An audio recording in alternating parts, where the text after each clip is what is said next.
if you have been told your blood work is normal while your body clearly disagrees, or if you have quietly accepted that gas, bloating, and that dull ache under your ribs are just part of getting older, then what I am about to show you is going to feel almost unfair.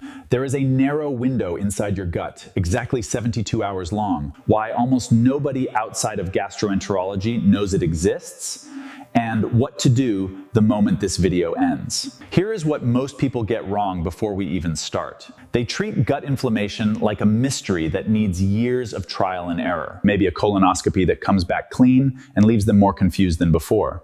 But inflammation in the gut lining follows a predictable chain of events. Once you understand that chain, you stop guessing and you start intervening at the exact point where the damage is happening.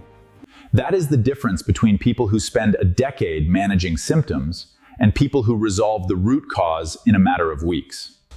By the end of this video, you will understand 5 specific things. First, the real difference between ordinary digestion and active gut inflammation, and why your doctor's standard panel almost never catches it early. Second, the 3 biological triggers that are quietly keeping your gut lining inflamed right now, even if your diet looks reasonably healthy. Third, the 72-hour reset window, the specific stretch of time where your gut lining can begin repairing itself faster than at almost any other point in the inflammation cycle. Fourth, a composite patient case that shows you what this looks like when it goes wrong and what changed when it finally went right. And fifth, a short, specific action list you can start today, in order, without needing a single supplement you do not already have access to.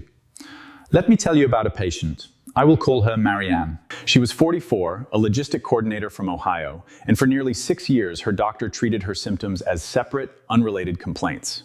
Bloating after meals got filed under irritable bowel syndrome.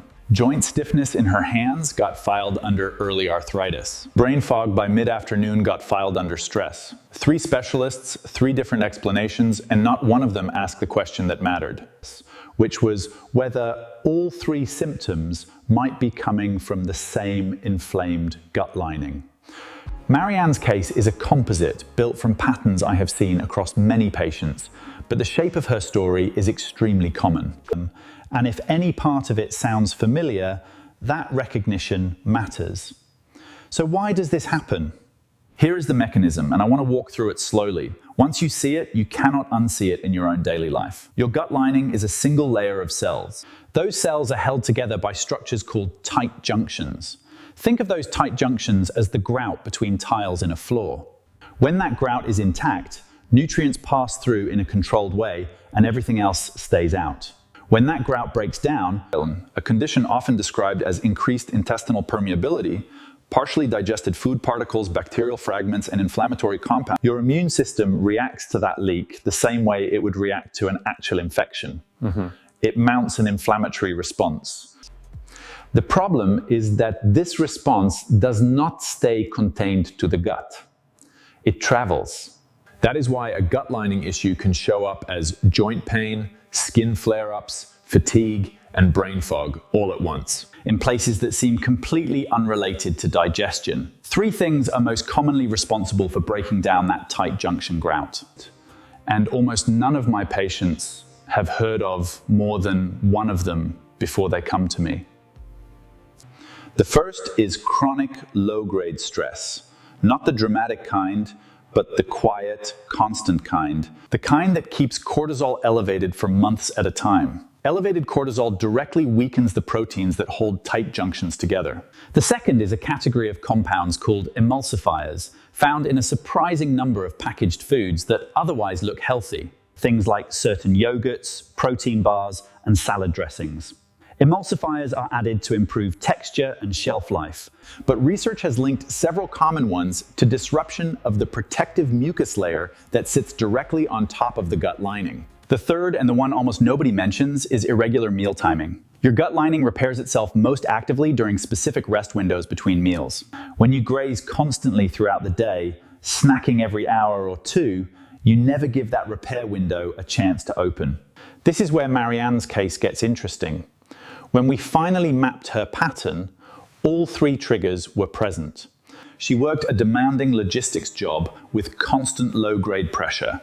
She ate what she believed was a clean diet, but it was full of emulsifier-heavy convenience foods because her schedule left little time for anything else. And she snacked through most of the day to manage her energy crashes, which meant her gut lining almost never got a true rest window. None of this showed up on a standard panel because standard panels are built to catch disease, not dysfunction. They look for ulcers, for cancer, for active infection. They are not built to detect a gut lining that is functioning poorly but not yet diseased.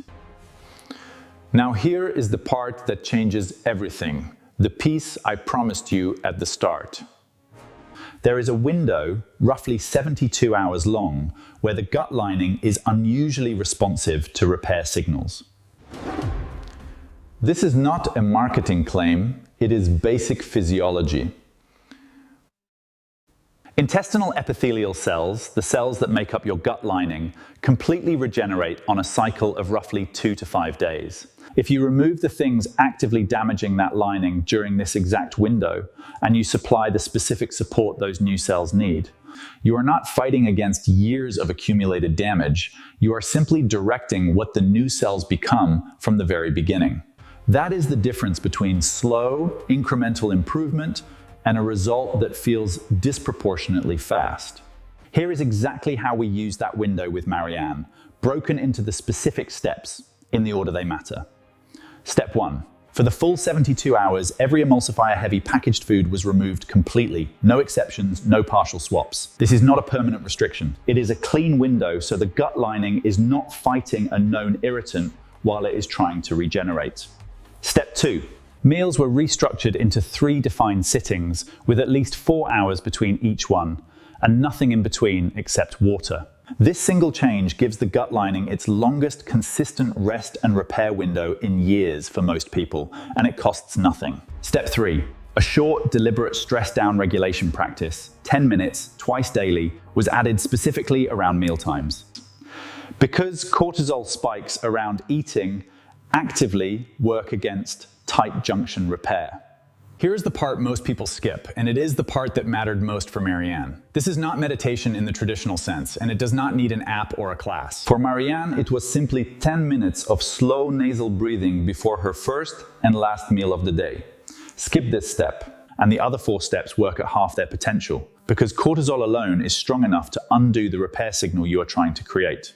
Step 4. Bone broth or a similarly gut-supportive protein source was added at 1 meal per day, specifically because the amino acids it provides, particularly glutamine, are directly used by intestinal cells as a preferred fuel source during active regeneration. Step 5. Fermented, fiber-rich food, things like plain kefir or a small daily serving of sauerkraut, were introduced at a low, gradual dose, not because fermented foods are magic, but because they support the microbial environment that influences how quickly that mucus layer rebuilds.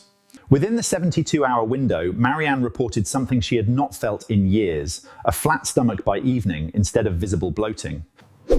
By the end of week 1, her joint stiffness in the mornings had measurably decreased. By week 3, her afternoon brain fog, the thing 3 different specialists had filed under stress, had nearly resolved. None of this was a coincidence. It was the direct, predictable result of removing the things damaging her gut lining during the exact window when her body was already primed to rebuild it. I want to give you one more thing before we close, because this is the piece almost nobody talks about. And it is the reason most people who try a gut reset see partial results and then quietly slide backward within a month. The 72-hour window is not a cure, it is a reset. What determines whether the improvement holds is what you do in the weeks immediately after. The single highest leverage habit is keeping that meal spacing intact even after the strict window ends. You do not need to maintain the same rigid discipline forever, but if you go straight back to constant grazing, you remove the gut lining's main recovery window again, and the inflammatory cycle restarts. This is the single biggest reason gut resets fail long-term, and it is almost never explained to patients. If you recognized any part of Marianne's story in your own life, the bloating that nobody can explain, the joint stiffness that gets blamed on age, the brain fog that gets blamed on stress. I want you to type the word reset in the comments. I read every comment on this channel and it genuinely helps me know what to cover next because the patterns you describe shape the videos I make. Before you go, 2 things. First, if this video helped you see your own symptoms differently, the most useful thing you can do is send it to someone who has been told their blood work is normal while they still do not feel right. That is usually the person who needs to hear this most. Second, subscribe if you want the next video, because we are going deeper into the specific so-called healthy foods that quietly sabotage gut healing, including 2 brands of yogurt sitting in most refrigerators right now, and I do not want you to miss it. Your gut is not just a digestive organ. It is the headquarters of your health. Treat it like one. I will see you in the next video. This video is for educational purposes only and does not constitute medical advice. Marianne is a composite of clinical patterns drawn from multiple patient experiences and does not represent one specific individual. Consult your physician before changing any supplement, diet, or fasting protocol, especially if you have an existing digestive or autoimmune condition. Dr. Nathan Cruz is an AI-generated educational persona. This content is AI-assisted and reviewed for accuracy and is not your treating physician.